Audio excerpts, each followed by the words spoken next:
जय श्री राधे राधे। क्या आप जानते हैं कि माता रुक्मिणी का जन्म किसी साधारण राजकुमारी की तरह नहीं हुआ था? क्या सचमुच उन्हें एक नदी के किनारे सोने के संदूक में पाया गया था? और आखिर क्यों उनके पिता ने भगवान कृष्ण की जगह शिशुपाल को उनका वर समझ लिया था?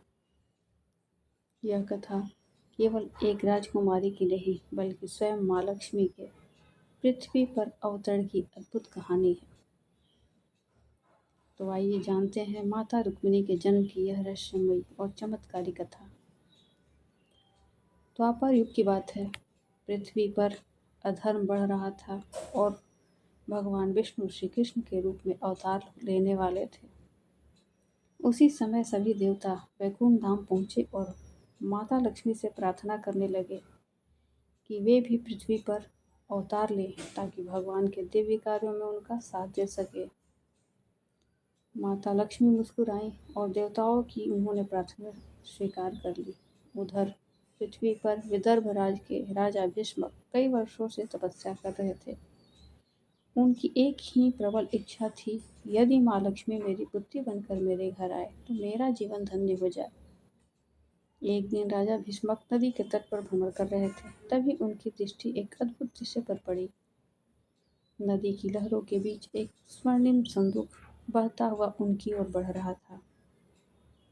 वह संदूक हीरे, मोती और अनमोल रत्नों से जड़ा हुआ था।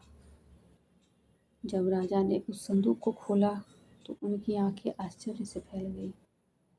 अंदर एक दिव्य नवजात कन्या कमल के फूल पर विराजमान थी। उनके मुखमंडल से अलौकिक तेज निकल रहा था और चारों ओर एक सुगंध फैल गई। तभी आकाश में गूंजती हुई एक दिव्य आकाशवाणी सुनाई दी। हे राजन, यह कोई साधारण बालिका नहीं, स्वयं महालक्ष्मी का स्वरूप है। यह भगवान विष्णु की अर्धांगिनी है।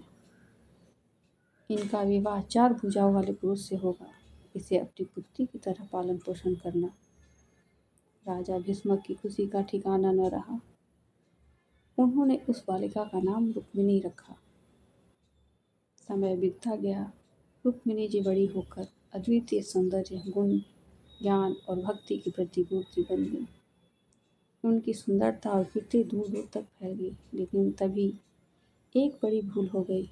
राजा भीष्मक और उनके पुत्र रुक्मी ने आकाशवाणी का अर्थ कुछ गलत समझ लिया। उन्होंने सोचा कि 4 भुजाओं वाला पुरुष चेदी नरेश शिशुपाल है, क्योंकि उसके बारे में भी अनेक विचित्र कथाएं प्रचलित थी। उनकी भी 4 भुजाएं थीं, इसीलिए रुक्मिणी का विवाह शिशुपाल से निश्चित कर दिया गया। लेकिन रुक्मिणी जी के हृदय में तो केवल श्री कृष्ण बसे हुए थे। उन्होंने ऋषियों और संतों से भगवान श्री कृष्ण की महिमा सुन रखी थी और मन ही मन उन्हें अपना पति मान चुके थे। जब विवाह की तैयारियां शुरू हुई तब रुक्मिणी जी ने एक गुप्त संदेश भगवान कृष्ण को भेजा। उस पत्र में उन्होंने लिखा, हे द्वारिकाधीश, यदि मैंने सच्चे मन से आपकी भक्ति की है तो कृपया आकर मुझे स्वीकार करें। मैं किसी और की नहीं हो सकती। जैसे ही कृष्ण को यह संदेश मिला, वे तुरंत रथ पर सवार होकर विदर्भ की ओर निकल पड़े। विवाह के दिन जब रुक्मिणी जी मंदिर से लौट रही थी, तभी श्री कृष्ण वहां पहुंचे और सबके सामने उन्हें अपने रथ में बैठाकर लेकर चले गए। शिशुपाल, जरासंध और रुक्मी ने उनका पीछा किया, लेकिन भगवान कृष्ण के सामने किसी की एक न चली। अंततः द्वारिका में भगवान श्री कृष्ण और माता रुक्मिणी का दिव्य विवाह संपन्न हुआ। इस प्रकार लक्ष्मी नारायण का पुनर्मिलन हुआ और संसार ने प्रेम, भक्ति और नियति की एक अद्भुत लीला देखी। तो यह थी माता रुक्मिणी के दिव्य जन्म और भगवान कृष्ण से उनके मिलन की अद्भुत कथा। यह कहानी हमें सिखाती है कि जब प्रेम सच्चा हो और भक्ति अटूट हो तो स्वयं भगवान अपने भक्त के लिए मार्ग बना देते हैं। यदि आपको यह कथा पसंद आई हो तो कमेंट में लिखें, जय श्री रुक्मिणी कृष्ण। मिलते हैं अगली दिव्य कथा में। राधे राधे।